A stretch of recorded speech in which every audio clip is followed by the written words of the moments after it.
It's 9:30, and first of all, I would like to thank you all for joining us today. I'm delighted to have as panelists my colleague Dr. Selvi Tirumurthy and Dr. Joseph Zhang from MD Anderson Cancer Center, Dr. Roy Setekno, my good friend from San Francisco, Sriram Parupudi from UTMB, and Sylvia Sandalu from Netherlands. So last week we talked about optical diagnosis and we learned a lot from the experts. What I thought that is to move to the application of optical diagnosis in management of polyps. It actually fits well when you talk about a cold snare of small polyps. So I would like to acknowledge the support of Dr. John Stolan, Distinguished Professorship, Mr. Charles Butt, and the HEB grant. And I have to say that I put Angela Deal under a lot of pressure in the last 24 hours to create these diagrams because last week I was on hospital service and I did not have time to prepare. And I want to thank Angela for her work, and also MD Anderson Cancer Center for allowing me to use a Zoom for these classes.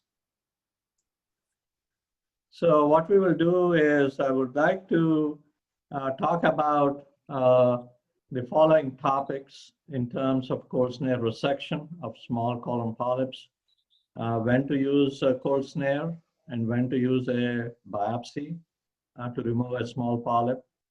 And if you decide to use a snare, which snare should you use and how to use it? And then once you remove a polyp, how do you retrieve the specimen? And then it's also important to know what happens to the tissue and to the vessels after cold snare polypectomy, and how does this cold snare concept fit into the management of patients who are on anticoagulants. So these are all the topics that I would like to talk and share with you. And then I will present about 10 videos. The videos were captured using white light, NBI, near focus to help us come up with an optical diagnosis, followed by snare resection. And when we do the videos, as the video is playing, Selvi will put up a poll for you to pick up a diagnosis so that we can practice what we have learned last week. So when to use a cold snare versus a cold biopsy. Let us take the poll one, Selvi. I think you may want to go back to the top poll. Oh, sorry, Raju. Yeah. This is the poll. So what do you use to remove a 5 millimeter polyp? Standard cold biopsy forceps, jumbo cold biopsy forceps, cold snare, or hot snare? So this is what you use in your practice, and then we can figure out, how whatever you're doing, is it the best way, or can we improve upon what we are doing?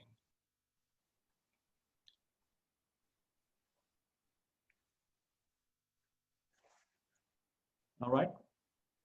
So most of you picked up a cold snare for removing a 5 millimeter polyp, 82%, 6% jumbo, and 12% standard. So let me, the next poll is, if you can put up the poll 2. So this is, what do you use to remove a 7 millimeter polyp? Previous one was a 5 millimeter polyp. Again, the options are standard cold biopsy forceps, jumbo cold biopsy forceps, cold snare, and hot snare.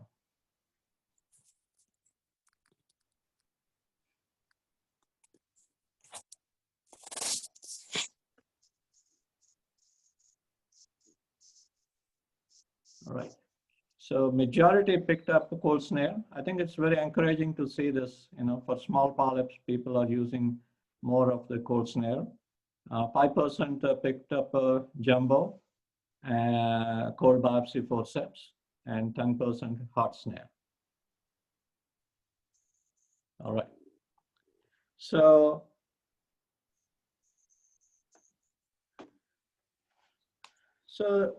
let me share with you. I think there are several interesting studies that came out recently in the last 5 years.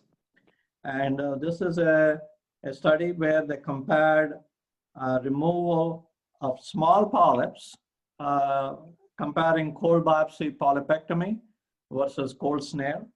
And it's interesting that they've used this Olympus standard biopsy forceps, and the endoscopists were allowed to take as many bites as they want without a limitation on the number. And then once they've done that, following that, what they've done is,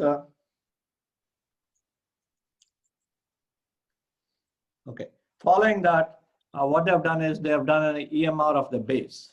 And when you look at this thing, this is less than 7 millimeter polyps that were randomized to either cold snare versus cold biopsy.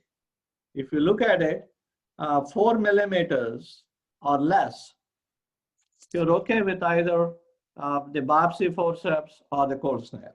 But when you come to 5 millimeters or bigger, then cold snare is much better in terms of completeness of resection. So that is an important take-home message. Above 5 millimeters, it's better to do a cold snare resection. So that's something to keep in mind. So this is another study.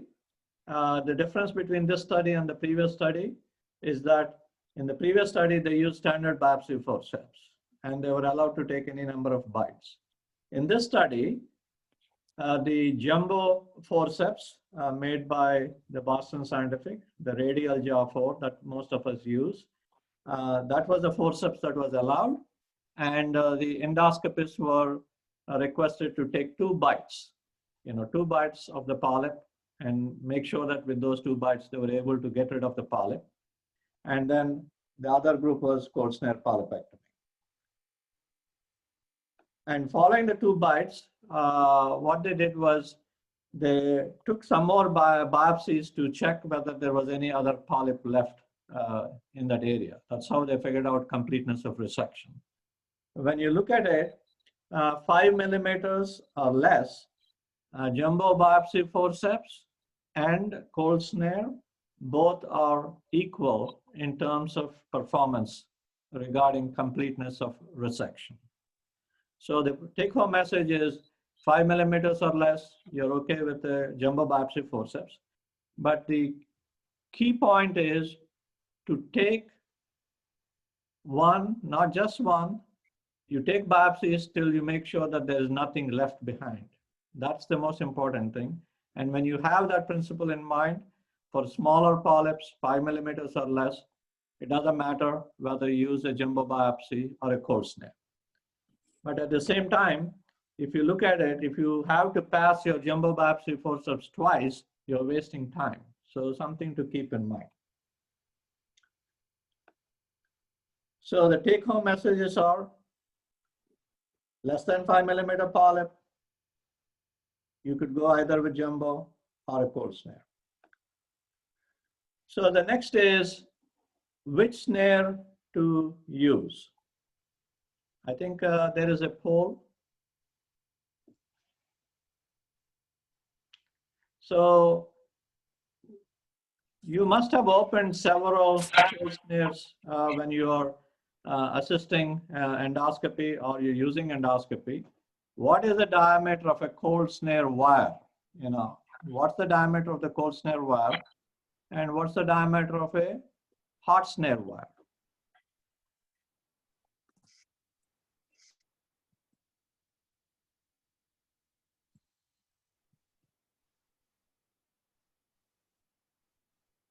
All right. So the answers are 0.2 millimeters, 13% picked up. 0.3 millimeters, about 44% picked it up. And 0.5 millimeters, 44%. So people thought between 3 to 5 millimeters. So what I want the fellows to learn is, whenever you're opening up a package, try to spend time and read the information on the package. You'll get a lot of information on the package, so that will help you become a better endoscopist. It's not about just using the instrument, but how did the manufacturer develop a particular instrument? It's something to keep in mind.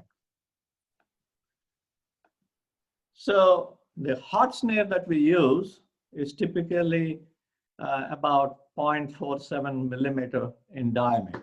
That is the diameter of a hot snare, 0.47. It's almost close to 5 millimeters. But when it comes to cold snare, they made it thinner, about 3.3 millimeters in size. But if you look at the different manufacturers, they have shape is a little bit different. As you can see, one is shape. And the second one is whether it's braided or not. You know, for the sake of convenience, we use the same diagram to make it easy for us, but there's a difference between whether there's a little bit of braid or not. And then the most important thing is not only the size, which is 0.3 millimeters, but the wire is very stiff. And that's what makes you go through the cold snare polypectomy nice and easy. So something to keep in mind. It's a thinner wire, stiffer wire, and different shapes.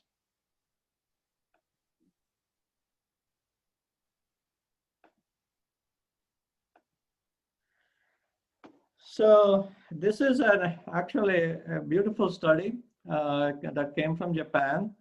And as I was reading this study, the senior author of this study is Dr. David Graham. He mentored endoscopists in Japan, and they did the study where they used a dedicated cold snare made of 0.3 millimeters versus a standard snare that is used for hot snare resection. So what happens when you use the same snare, the hot snare for traditional hot snare for resection, which has 0.47 millimeter in diameter. So when you look at that, for polyps that are smaller, it made no difference. Both are equal. And as the polyp size increased, cold snare did much better in terms of completeness of the resection. So something to keep in mind. So when you want to use, when you want to remove a polyp between 6 to 7 millimeters or 7 to 8 millimeters or 8 to 10 millimeters, it is better to have a dedicated cold snare made of 0.3 millimeters. You cannot use what is available as a hot snare because the thicker wire may not be able to really cut right.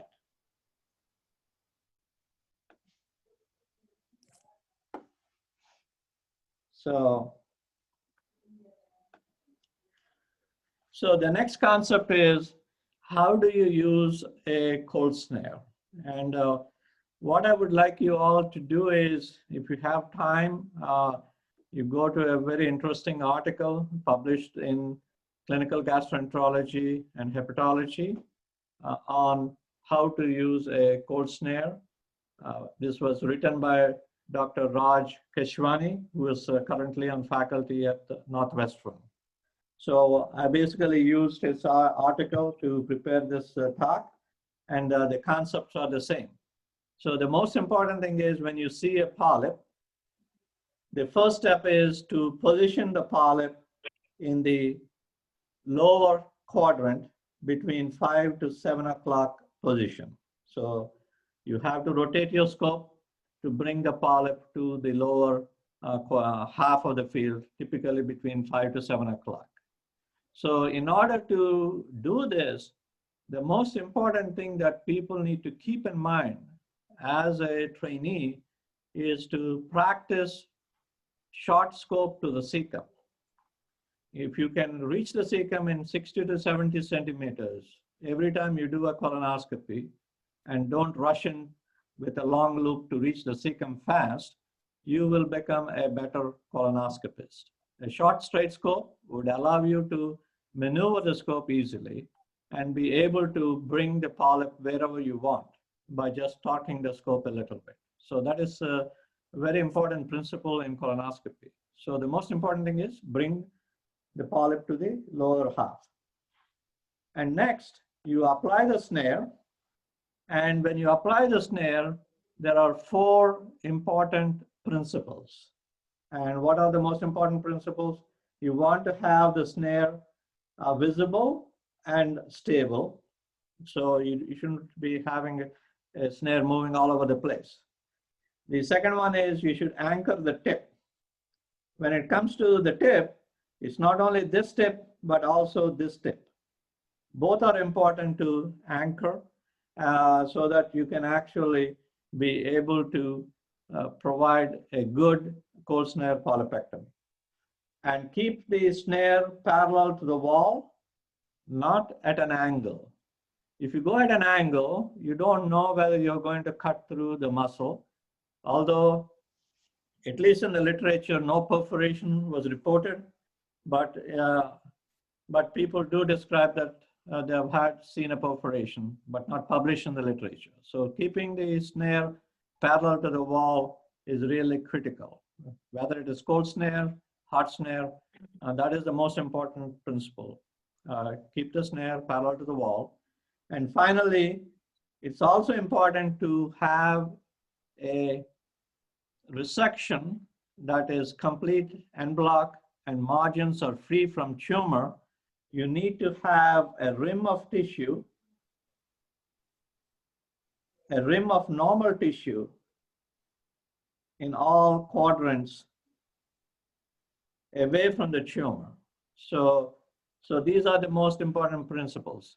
Keep the snare visible, tip anchored, parallel to the wall, and the rim of normal mucosa to be able to get a good snare application.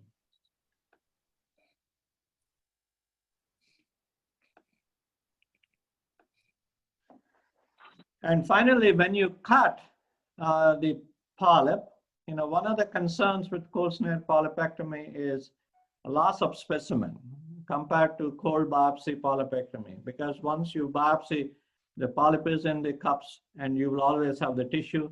With cold snare, there is a possibility that the polyp might not be retrieved. So there are 2 ways that you could actually cut the polyp and retrieve. One technique is without tenting. Basically, you apply the snare and you cut. And then once you cut, you suction and take the polyp into the trap. Okay, that's one technique without tenting. The next is you apply the snare and then pull or tent the polyp up into the suction channel and then cut and then suction. So these are the 2 techniques. One without the tenting, and the second one, as you've seen, with tenting. So is there a difference between which technique to use to retrieve the specimens? So how to retrieve the specimen, which technique to use? Doug Rex has written a nice article where they compared without tenting and with tenting, and he basically shown that there is no difference in terms of polyp retrieval with or without tenting. So you could do any one of those 2. One problem that people have commented upon when you actually do cold snare polypectomy is the possibility of damage to the polyp as it comes up the channel. As it comes up the suction channel and it goes behind the suction valve and goes down, right? And there is supposed to be some damage as it goes up the long channel and around the suction port. And how do we actually get a better specimen? One option people have talked about in a letter is to apply your polyp trap directly to the biopsy port and have the specimen come here so that it doesn't have to take this long circuitous route. The other path that people have talked about is when you have a specimen and you don't want that specimen to get destroyed as it goes around this bend by the side of your suction valve, is to take the suction valve out and put a finger. I'm just describing these different techniques that people have used, but I'm not sure in a regular practice how convenient it is, but something to keep in mind.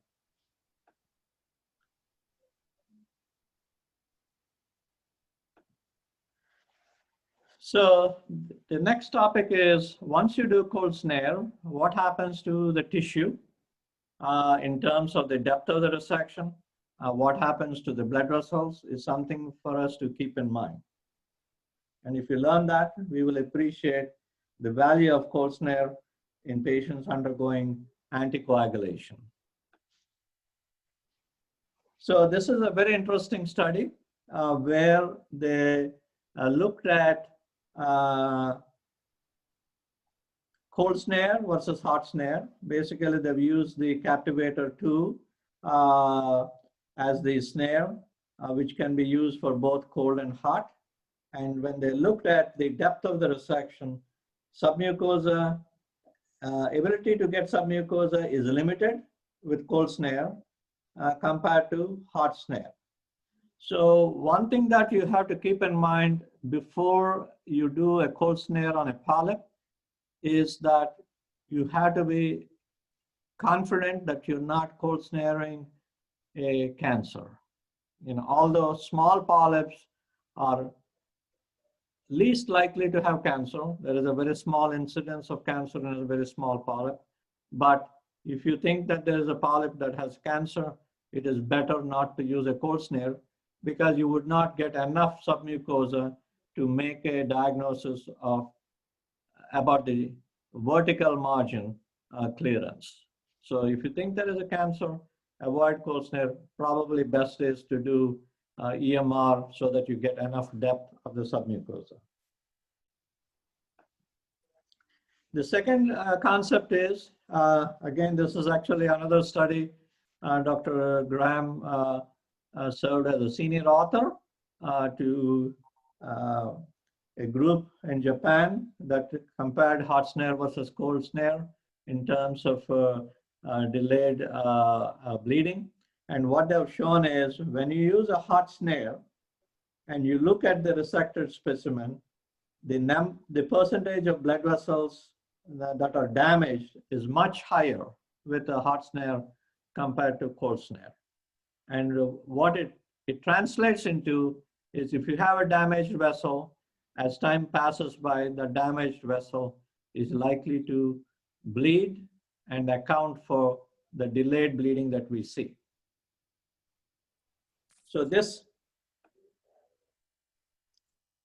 leads nicely into what should we do in patients who are on anticoagulants, and if we cannot hold off the anticoagulant, what's the best way to manage? If you see majority of the polyps that we see in screening colonoscopy tend to be small polyps, and small polyps can be removed by cold snare polypectomy. And what happens? So this is a very interesting study of patients with less than 10 millimeter polyps. They were on Coumadin. They had therapeutic levels of Coumadin. The Coumadin was not discontinued, and the polyps between 6 to 6.5 size, that's the median size of the polyps between the two groups, hot snare versus cold snare. And what they've seen is, this is the most important thing, delayed bleeding. None in the cold snare group had any delayed bleeding while on Coumadin, while those who had a hot snare had a significantly higher percentage of delayed bleeding. So this is an important concept to keep in mind. And you know the basis for this, because with cold snare, there is limited damage to the blood vessels compared to hot snare. And that's why there's a difference in the incidence of delayed bleeding. So something to keep in mind. If you have somebody on Coumadin that you can't stop, you could go ahead and do a cold snare. We don't have data on the newer direct acting anticoagulants, but to me, what we see here may be applicable in those patients as well. So what I'm going to do now is I'm going to share cases, and I would like the panel to discuss. And as we go along, the first case is divided into two sections. In the first section is I play the video, and I want you to tell us the optical diagnosis, and then I show you how to do the cold snare. What I've done is I've put in 10 cases so that you get a feel for, by looking at these cases, how to do cold snare in different settings. And then once the poll is done, I would like each of the panelists to take turns and discuss the case. And I would like you all to comment on the technique. I want you to know, I want you to be very honest whether what I've done is right or wrong. What can we do to make it better? Because this is a series for all of us to get educated and get better.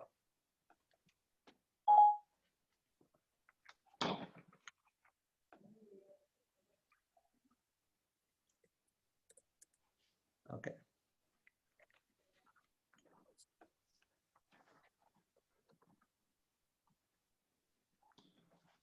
So here is a polyp,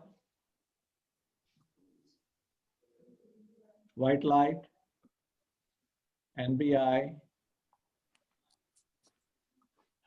and then we have a near focus. So is it a hyperplastic polyp? Is it an adenoma, or is it a cancer?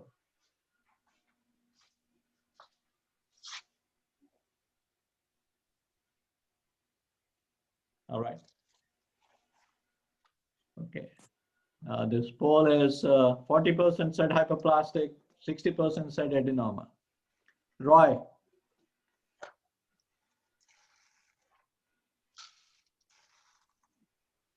Do you want to comment on that?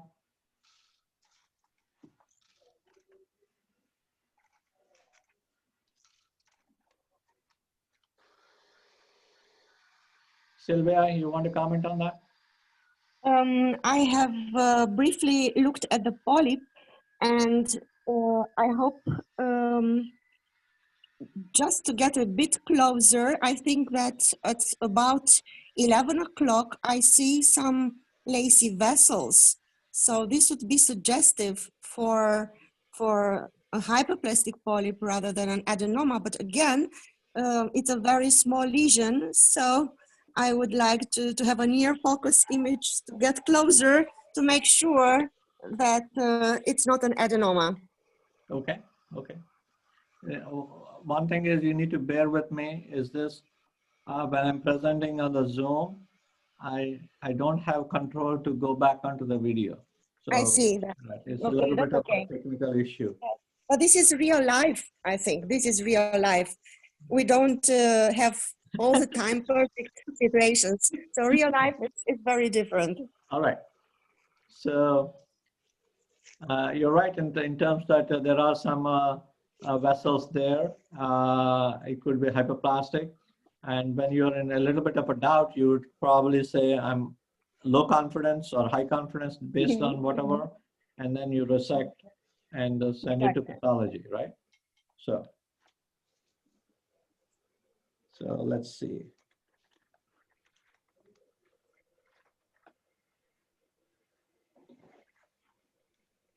So you may want to comment on the technique.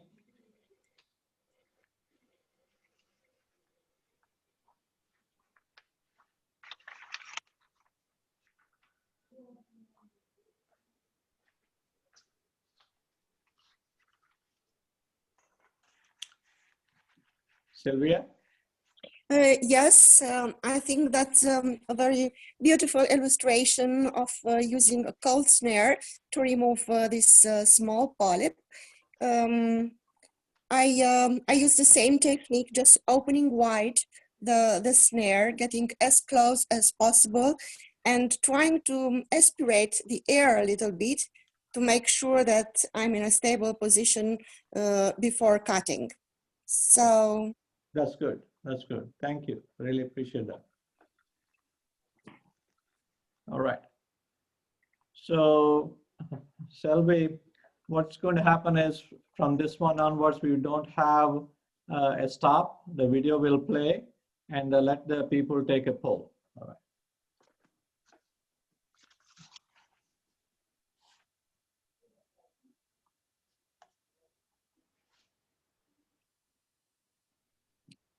Joseph, you want to comment on this?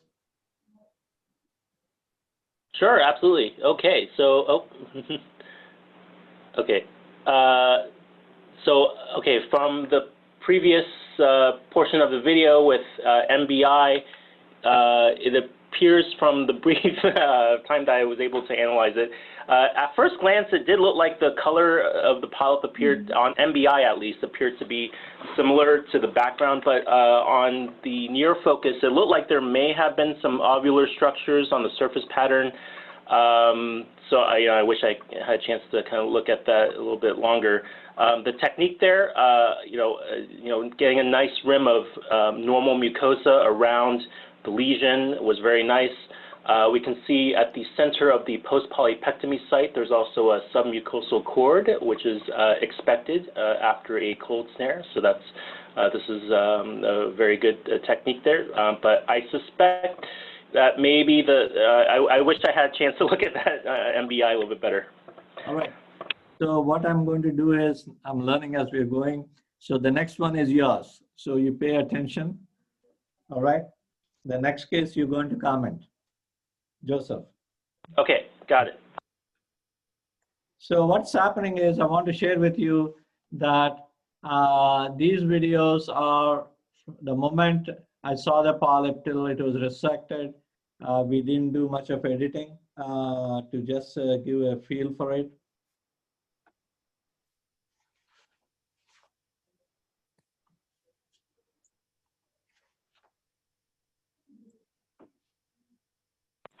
Okay, that looked a little darker than the surrounding mucosa on MBI. And if we get a little bit closer, okay, this is nice type 2. I do see that there's, at the periphery there, we can see that there are some brown vessels surrounding some white structures, and it has sort of a valley sign, kind of like we talked about last time. And so that, I suspect, the type 2, most likely an adenoma.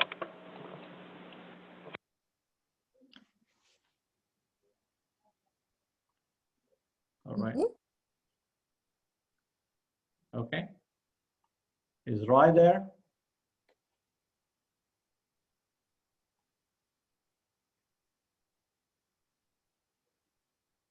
All right. The next one is Sylvia is going to comment. And I want to see if Sriram is here.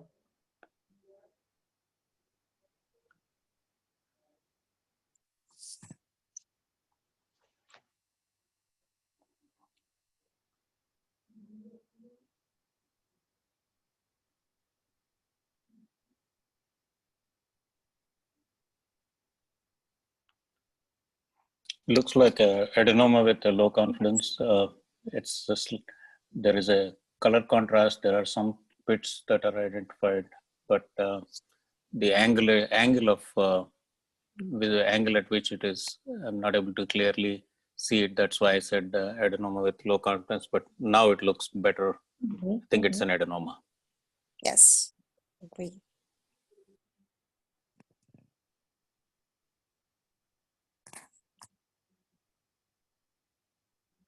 So one of the things is when you have a polyp and a fold like this, you have to be sure that you didn't leave tissue on the other side of the fold.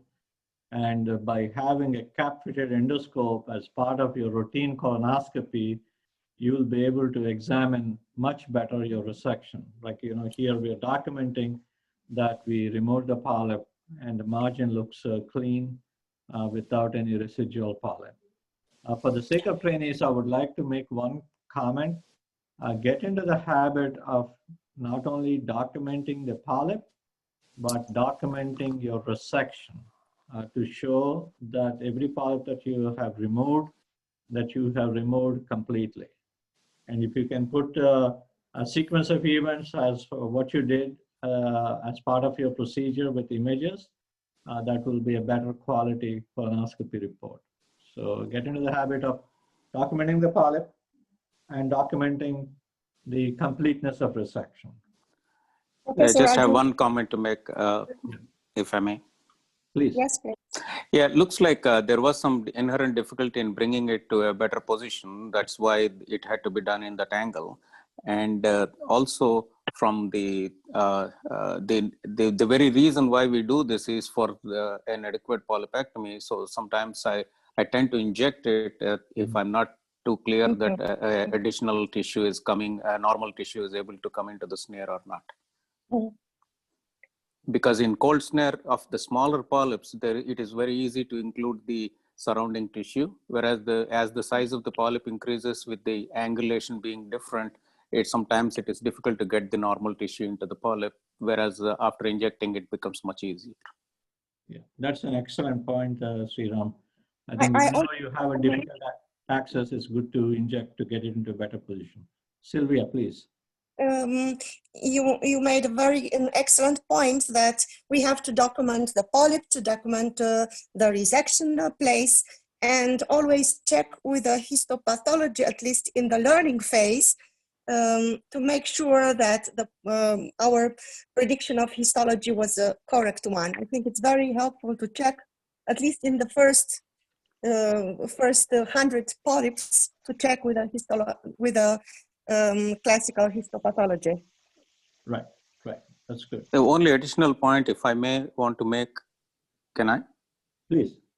Yeah, is that the time spent in getting the polyp into position is always worth the while for the procedure. Although with time, any angulation we may be able to achieve the polypectomy, but it will not be optimal. So during practice, I think it is every time to bring the polyp into the correct position and doing it the correct way is the way to have a successful polypectomy in complicated situations. That's right. Thank you.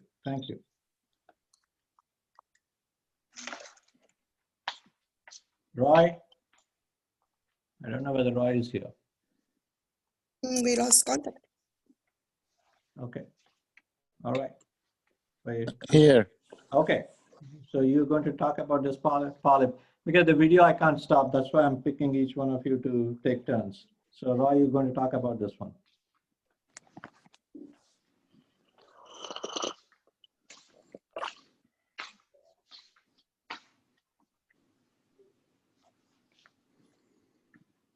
The video stopped already. It stopped? It's polling now. I have. I moved the poll. Okay. Now. Okay. Okay. So it's this is a nice video of lesion that looks like has a lot of black dots.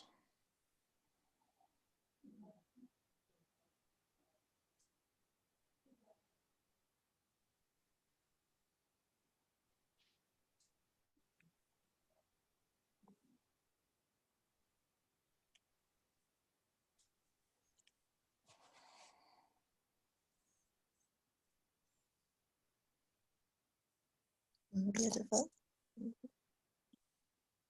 All right. What do you think? So the lesion, as I remember, it looks like has a lot of black dots. It didn't have any vessels on it. I don't remember the appearance on white light, but my suspicion is that this is probably a hyperplastic. Okay. Let's look at the video again. You want to look at the video again? Huh? Okay. I need to go back. Can you?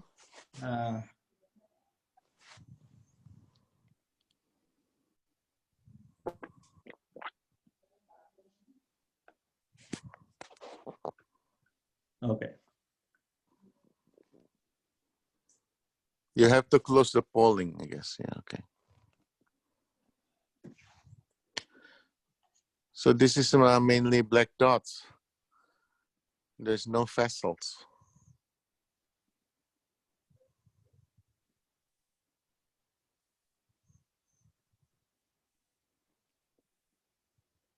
Type 1.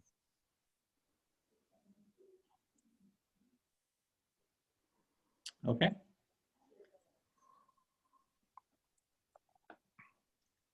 All right. Sylvia.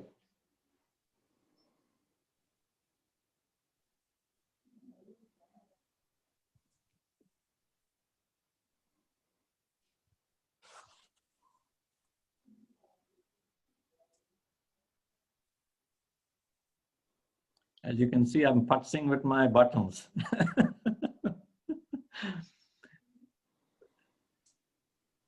Okay, now you have near focus.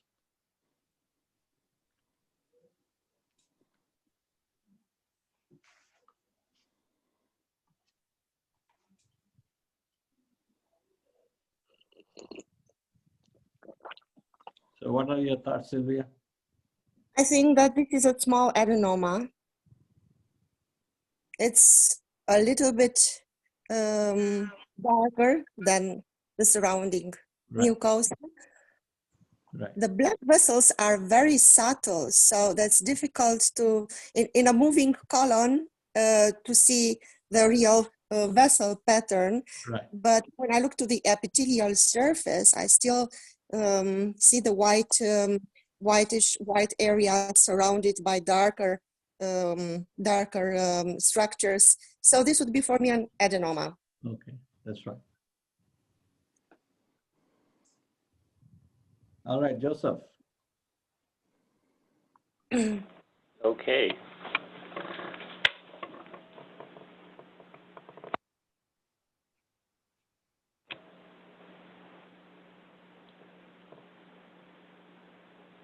Let's see. Well,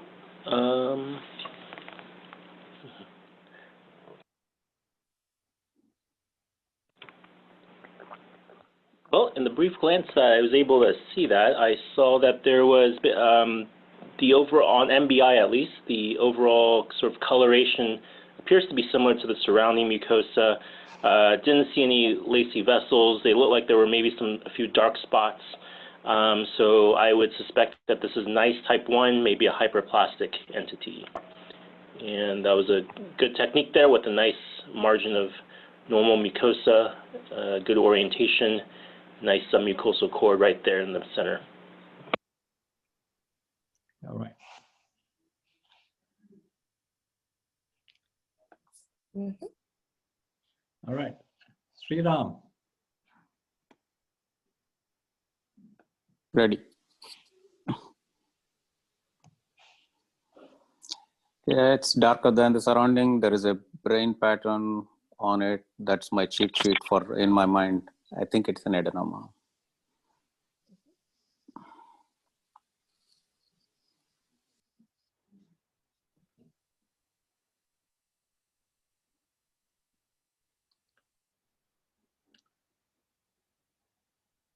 So you have seen actually two different types of snares. The first 5 snares were Olympus snare, and this is Boston Scientific. This is Boston captivator. This is a former snare. Right. So while we are doing this, I want to hear the thoughts of the panelists, about their experience with different cold snares. Sylvia, you want to comment on this case and then comment on what's your preference for your cold snare? Yes, of course.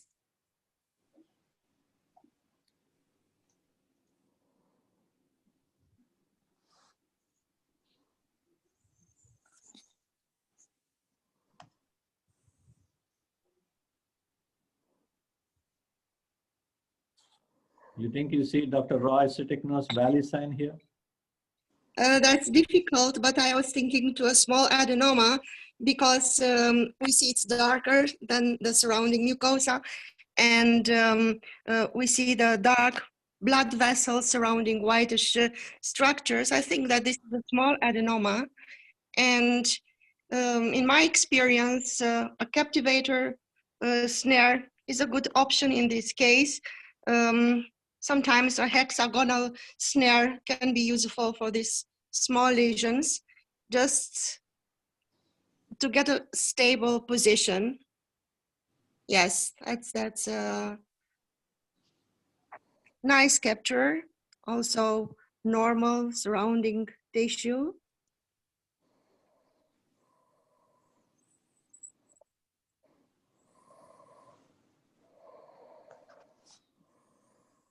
So let me hear what are the thoughts of the other faculty, whether they have any particular preference in terms of snares. Yeah, I think captivator stiff snares, the rounded type. I can't comment much on the other. I guess since I started my career here, I've been almost exclusively using captivator just because it's worked. But I would like to kind of know those who have tried different brands and other models. Sriram? Although I think maybe we are a little stingy, so I just use one snare for everything. So they use this three-step US endoscopy snare, which can open at 5 millimeter, 10 millimeter, and 15 millimeter. So it's a hexagonal snare. I use the 5 millimeter diameter part in the three-step snare for cold snare. I do not see, personally speaking, I do not. There are special situations where you need captivator stiff snare, but otherwise most of these small polyps can be removed as long as we are including a surrounding normal tissue. Less than 10 millimeter polyps, especially 5 to 7 millimeter polyps, it should not matter which snare we use as long as we are able to go tangentially and include normal surrounding tissue. And the reason why I use that snare is that if there is a bigger polyp, I can still use the same snare. And if I need a hot snare, I can still use the same snare. So that's how I'm trying to balance the cost factor as well as my ability to do the polyps, so that I don't have to use an additional snare or an additional accessory. Okay. What is it called? I'm growing old and demented. I don't forget the name, but it was made by US Endoscopy. It's a three-step snare. I think for the sake of the trainees, I think there are two cold.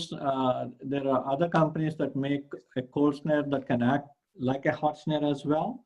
One is the Olympus one, that is Snare Master Plus, I believe. The second one is Captivator 2 or something like that, and that actually works as a cold plus hot. Yeah, it's called Lariat. Okay. Okay. Previously US Endoscopy, now it is taken over by Steris. Okay. And the same company also makes these original cold snares that are exclusive cold snares. Right. But that's what I use. All right, Roy. Yes, sir.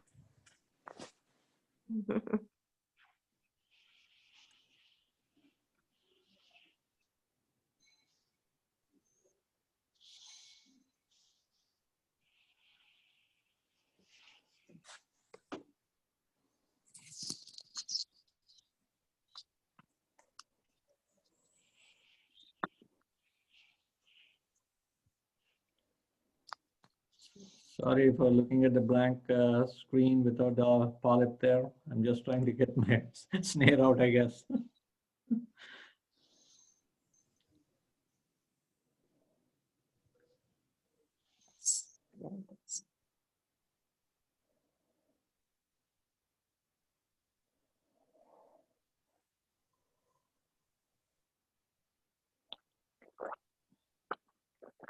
This is a braided snare you use. This is the Boston Scientific Hmm. captivator.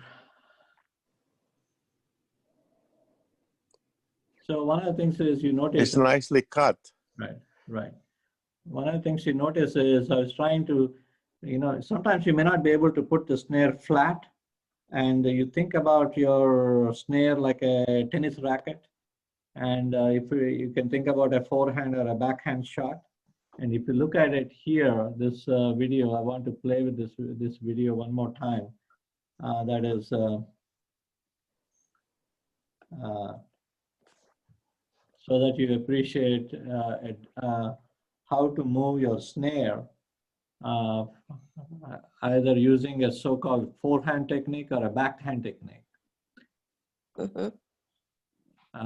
The stiffness of the snare would allow you to flip the snare in one or the other direction. If you're not able to get it in one direction and you think that the snare is likely to go in the other direction easily, you should try and use whatever technique that makes it easy for you to get the polyp out. So you will. I'm on an iPhone, so I cannot see it well, but did it have the Fally sign? No. So if you look at it here, I'm trying to come on the right side of the polyp and trying to flip on to that, right? I'm not able to get it, right? It's flipping back. So then I go to the left side of the polyp, and then it automatically aligns itself without too much of struggle. You see that? So as you are working with your snare, you need to figure out which moment is easy for you to get around that polyp to remove that polyp. So is that backhand or forehand? So the forehand did not work, so I used a backhand, I should say. I see. All right. So this is the last video, and this has some lessons for us to take home. And I would like Roy to talk about it. So I'm going to stop this poll and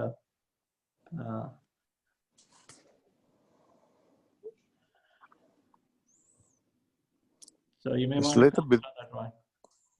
So this one has again has many black dots.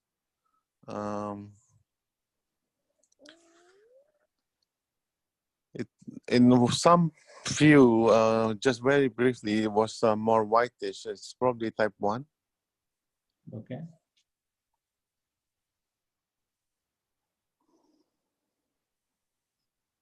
So this was a very difficult polyp to remove because my position of the scope was not stable, and the polyp was on the right side. We were able to get it down to the 6 o'clock. And this is what is important. Once you remove the polyp, you want to take a photograph and document whether the polyp was removed completely or not. And here, what do you think? Maybe there is a little bit residual at the bottom side, the distal side. Right. So just redo it, I think. Right. So that's the most important message or take-home message I would like to share. So as you can see here, I'm slipping back with my scope. So having a stable scope position is very important.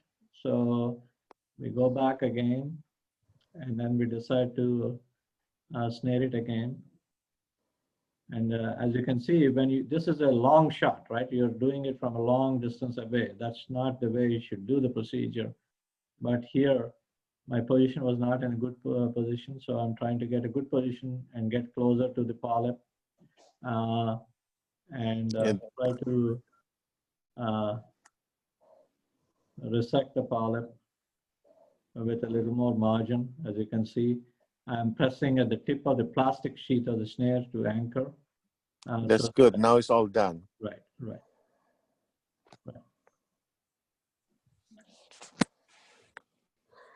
All right.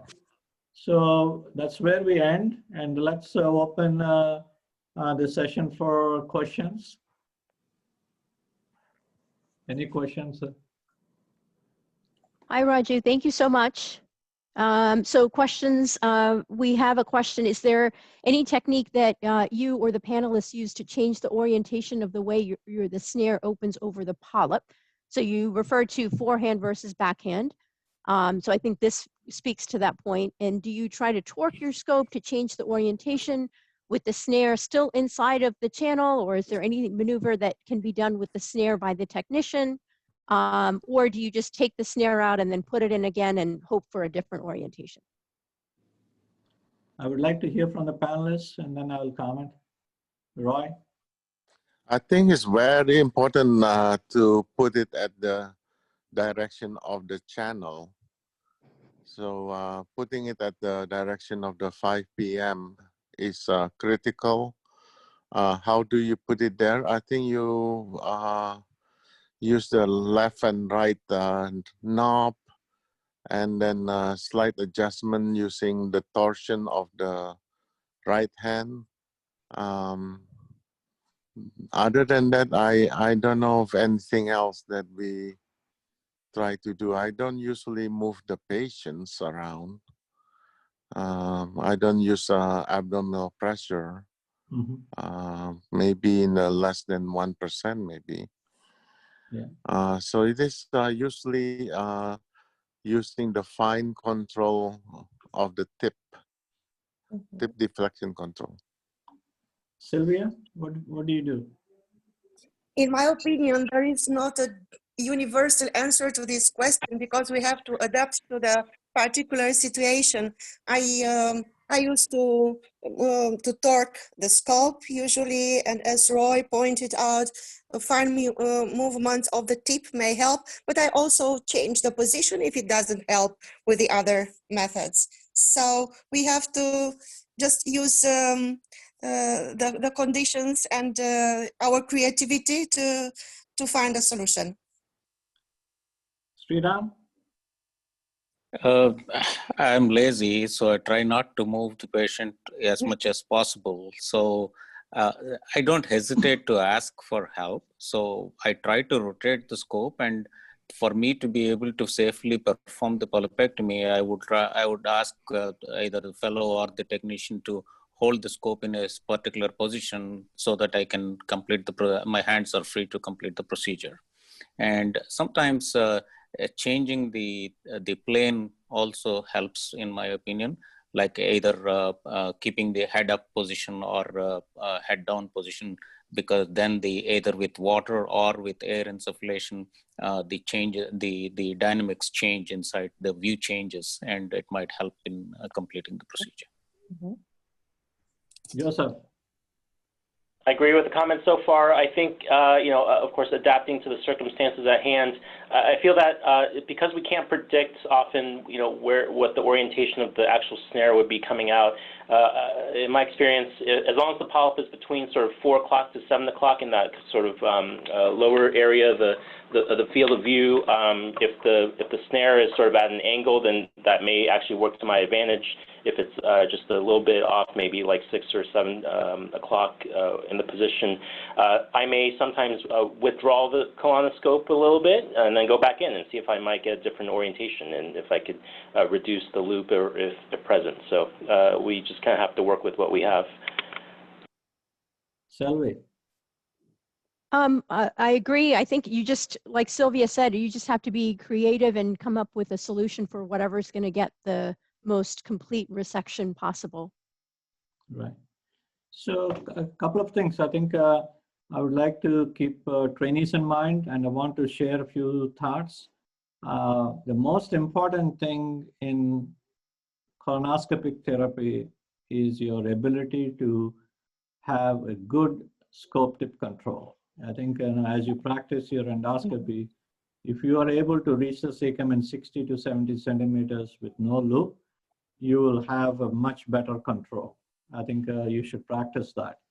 The second one is usually the instruments that go through the channel cannot be rotated by the assistants to what you want to get, right? If you look at all the rotatable devices like clips and some other clips, the assistant rotates and then it rotates by several degrees instead of 1 or 2 degrees that you want. So you don't have that ability to take the benefit of an assistant rotating the device. So it basically depends on you to have a short straight scope, a stable scope, and be able to gently rotate or torque the scope. The other thing is you want to keep in mind, the goal is to resect the polyp. The goal is not what device you're going to use. You know, your goal should be, I want to resect the polyp completely. And it may mean that you may have to use different techniques to remove the polyp. You know, even the 5mm polyp is best removed by cold snare, or a 3mm polyp is best removed by biopsy. And if you're not able to get that polyp into a position that you could resect, then you could use injection to inject and direct your jet into the submucosal plane to bring that lesion to a much better position for you to be able to resect. So I think you could use the benefit of injection to bring the position of the lesion to a much more favorable location for resection. That's something to keep in mind. And that's what I do. Sometimes I have a small polyp, and that is the most difficult polyp to resect is on the right side of your field, because all your instruments are on the lower half, and all the instruments come out not at an angle to, especially for right-sided lesions. And if you cannot get the right-side lesion to the bottom half, then I try to inject and bring that lesion to a little bit of a better favorable position, and then resect. The other thing is, sometimes you see a polyp and you are going through a difficult colonoscopy, and you are afraid that you may slip back, like I slipped back in one of the cases. So if that is something that is going in your mind, you may want to consider sucking the normal mucosa very close to the polyp and keep the suction on and leave a suction mark so that if you slip back, you can actually be able to find that lesion using the suction mark as your landmark. Something to keep in mind. That suction mark would also be used if you decide not to resect a polyp that you see as you're going into the cecum. You say to yourself, I'm going to come back and find this polyp. You may not be able to find the polyp. You may see the polyp at 6 o'clock on the way in, but on the way back, it may be in a different position of the clock. So you cannot say, okay, I saw this thing at 6 o'clock, it will be in 6 o'clock. So if you want to find that polyp again, keep in mind that you could use scope suction to leave a suction mark so that you could locate the polyp again. So these are some of the tricks that one could use to be able to get the job done. So Raju, another question, maybe we can just, again, go through the panelists and see what their preference is. When they're retrieving a polyp that's been removed by cold snare, do they start suctioning as soon as the technician is taking the snare out of the scope, or do you wait until the snare is out completely to suction and retrieve the lesion? So what I do is I wait until the snare is out of the scope in order to increase suction capability. And then I make sure that the trap is on. And so I'll say trap is on, yes, here comes the polyp, and then I'll suction it. And then I'll make sure that the polyp is in the polyp trap. So what do our panelists do? Do you start suctioning right away, or do you wait until the snare is out? Sylvia? I think right Or away. Roy? Yeah. Right away. No, sorry, go ahead. Right away, yes, also right away. I've also been suctioning right away, depending on kind of how I feel about whether I feel the lesion is going to float away or not. So if I feel like I'm in a position that's a little bit precarious, then I'll go ahead and as soon as I see the tech pull on that snare, I'll go ahead and suction. All right. Yeah, I think the other point is that I think it has to be kept as simple as possible. It has to be suctioned right away for two reasons. One is the very idea of doing a polypectomy is to get the histology and to know what it is and to make sure that it is done. And if we don't remove it immediately, it'll waste more time to take it, go after it. Second is many people have a tendency to, the moment they do the polypectomy, they try to wash, and then that polyp floats away. So the best would be to suction it right away. Good point. I think one important point that we have to keep in mind, I agree with the comments made, is that the technician plays a significant role in various things we do. And with special reference to cold snare polypectomy, the technician should be able to confirm along with the endoscopy that there is enough margin of normal tissue before he decides to close. And, the endoscopist and technician work, and if they work in sync, not many times the endoscopist has to say, close the snare. The moment both see that there is enough margin, then the technician should be able to close. But closing that snare a little bit slowly will allow the endoscopist to make any finer adjustments he has to make so that he can get an en bloc resection.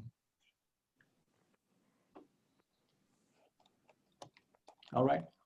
If there are no other questions, we will end the session. And I want to thank Selvi, Roy, Sylvia, Sriram, and Joseph. And I want to thank you all for joining. I really appreciate your interest, especially on a Sunday morning.